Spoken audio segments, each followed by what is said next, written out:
Okay, here we go. We're off on the road of recording macros. And easiest way to learn about this is just to do it. So if you look in the tools menu, scroll down here to macros, you'll see this thing called record macro. Click it once. You notice you get this stop recording thing that pops up on the screen right away.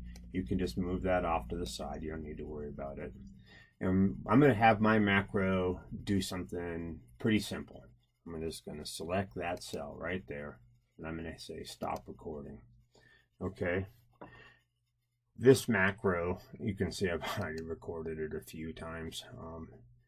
We want to store it in our standard macro functions file here.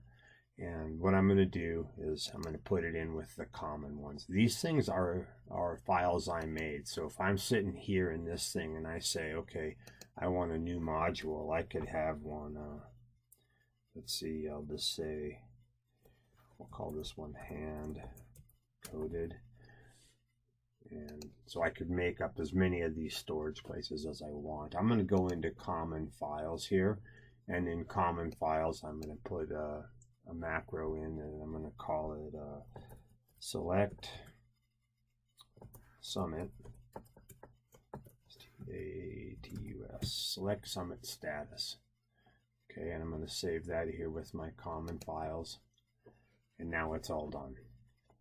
Now all that select summit status does is take and select that cell. So if I go over here and I want to test whether my macro runs, sometimes this works. You can go into the macros, run macro.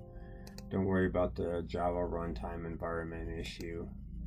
Pull up, let's see if my saved, select summit status, there it is. And I hit run, and you see that it selected that cell. So pretty simple macro, really. If I go down and get my drawing tools, and if you don't have your drawing tools out, look in toolbars drawing, see how that's checked. And I'm just going to make a little graphic here. My graphic, I want an oval. Let's make something groovy. How about a cross? There we go. So I'll make a cross here.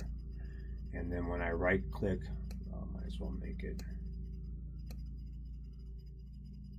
make it a little more interesting. Right click on it, and I can assign that macro I just wrote to this little graphic here.